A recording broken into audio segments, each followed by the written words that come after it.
Aku terbatas, Dia tidak terbatas, karena Dia pencipta langit, bumi, dan segala isinya. Dia maha kuasa. Saudara yang dikasihi oleh Tuhan, kalau kita baca di dalam Daniel pasal 4, Daniel pasal 5, Tuhan itu sangat terganggu sekali dengan sikap meremehkan Tuhan, sikap merendahkan Tuhan. Ketika seseorang mengambil posisi Tuhan dengan meninggikan dirinya, menganggap dirinya sebagai Tuhan, Tuhan akan menantangnya. Tuhan akan membuktikan dirinya sebagai Tuhan. Saudaraku, sebagai manusia kita terbatas. Jangan pernah berpikir bahwa Anda tidak terbatas. Yang tidak terbatas itu hanya Tuhan. Sebab Dia Allah Sang Maha Kuasa, Sang Pencipta. Mari kita mengakui ketidakterbatasan Tuhan. Kita mengakui kemahakuasaan Tuhan dalam semua area kehidupan kita. Saudaraku yang dikasihi oleh Tuhan, jangan pernah meremehkan dan meragukan Tuhan, sebab betapa mengerikan sekali akibatnya bagi orang yang meremehkan Tuhan. Betapa mengerikan sekali akibatnya bagi orang yang menghujat Tuhan, yang menghina Tuhan. Nanti saya akan beritahu kepada saudara beberapa contoh kasus bagaimana orang-orang ini, saudaraku, mereka meremehkan Tuhan, mereka mengejek Tuhan, mereka menghina Tuhan, dan mereka mengalami sesuatu yang mengenaskan dalam hidup mereka. Misalnya Marilyn Monroe. Satu hari dia dikunjungi oleh Billy Graham pada saat dia sedang melakukan sebuah pertunjukan show. Billy Graham mendekati dia dan berkata, Marilyn, Roh Tuhan mengutus saya untuk memberitakan Injil kepada kamu.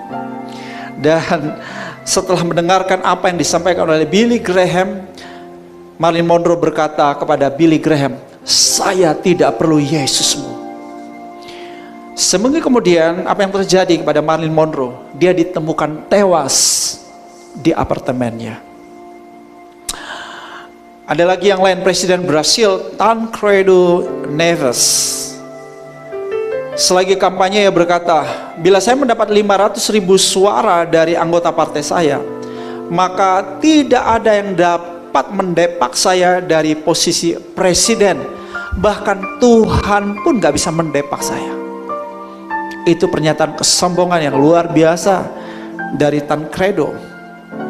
Akhirnya apa yang terjadi buat hidupnya? Ya, memang dia mendapat 500.000 suara, tetapi sehari sebelum peresmian jabatannya, ia sakit dan mati. Maka saudara mengakui bahwa Tuhan kita Tuhan yang berkuasa. Amin. Tuhan kita Tuhan yang hebat. Tuhan kita Tuhan yang ajaib. Gak ada yang dapat menandingi Tuhan. Dia segala-galanya. Haleluya. Ada kisah tragis yang lain yang terjadi di Campinas, Brasil tahun 2005. Sekelompok anak muda yang lagi dalam kondisi mabuk menjemput teman gadis mereka. Dan sang gadis yang tadinya bersama ibunya segera masuk ke mobil. Dan karena sangat khawatir, sang ibu bilang kepada anak perempuannya, Tuhan menyertaimu, nak. Sang gadis itu menjawab maminya, boleh saja, asalkan Tuhan duduk di bagasi, sebab sudah tidak ada lagi tempat. Beberapa jam kemudian dikabarkan mobil tersebut mengalami kecelakaan fatal, rusak parah dan bentuknya sudah tidak dapat dikenali lagi, serta seluruh penumpangnya tewas. Anehnya, bagasinya tetap utuh. Bahkan ternyata sekotak telur di dalamnya. Tak ada satupun yang pecah. Rupanya Tuhan duduk di bagasi. Tuhan membuktikan dirinya. Saudara, hati-hati. Jangan sampai ada pikiran sedikit pun timbul yang meremehkan Tuhan, yang menganggap Tuhan itu gak bisa buat apa-apa, atau Tuhan tidak dapat menolong hidupmu. Jangan ragukan Tuhan.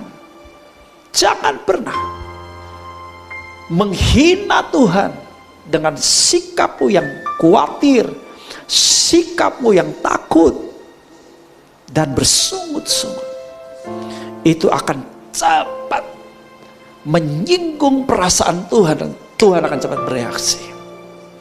Maukah mulai hari ini, dari bibir mulut kita, dari sikap hati yang penuh iman, yang percaya, yang mencintai Tuhan, kita meninggikan Dia Tuhan yang hebat. Amin. Ya, jemaat Tuhan, saya undang bangkit berdiri. Kita akan bersama-sama mengakui siapa Tuhan kita, Yesus Kristus. Tuhan yang berkuasa atas segala sesuatu yang sungguh hebat itu. Amin. Ajak orang di kananmu, di kirimu, katakan iya, sama-sama berkuasa. Kita memuji menyembah Tuhan di bumi, di surga. Haleluya. Bertata dalam kemuliaan-Nya. Dialah Tuhan, Dialah Tuhan Allah kita, namanya berkuasa, pembebas umat-Nya. Betapa hebat, betapa kuat, dahsyatnya Allah kita. Dia berjaya atas semua perbuatannya. katakan Betapa hebat, betapa kuat, dahsyatnya Allah kita. Dia ternama Yesus, Raja segala raja, Tuhan Allah kita. amin. Dia Tuhan Allah kita, amin. Katakan Tuhan Allah kita. sekali lagi,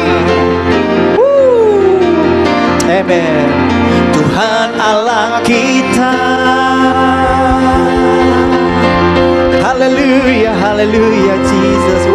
Sebab itu mari kita izinkan Roh Kudus menguji dan menyelidiki sikap hati kita. Sikap hati kita terhadap Tuhan. Adakah sikap, perilaku, kebiasaan, SPK buruk yang menunjukkan bahwa kita bukanlah penyembah yang benar, atau belum menjadi penyembah yang benar yang dicari atau yang dikehendaki oleh Bapa? Maka hari ini, maukah kita bertobat? Seperti disebutkan desa, dia bertobat dan dia mulai jadi penyembah yang sejati, penyembah yang benar. Seperti Ayub, dia juga bertobat. Tadinya dia sombong, dia tanpa sadar mencela Tuhan sebetulnya dengan sikap-sikap, dengan perkataan-perkataannya. Dia merasa diri benar dan Tuhan yang salah. Tapi kemudian dia menyadarinya, dia bertobat. Kemudian dia menarik kembali perkataan-perkataannya, dan Tuhan memulihkan keadaan Ayub 2 kali lipat. Saudara, ini yang Tuhan mau buat setiap kita, menjadi penyembah yang benar. Penyembah yang benar adalah pribadi yang percaya pada Allah yang hidup, pribadi yang mengenal Allah dan meninggikan Dia, mengandalkan Dia, memuliakan Dia, dan memperkenalkan Dia dari motif yang benar dan sikap kerendahan hati, ketulusan iman, dan kemurnian cinta. Jadilah penyembah yang benar itu. Tuhan menjumpai Anda hari ini sebagai penyembah yang menyembahnya dalam roh dan kebenaran. Tuhan Yesus berkati.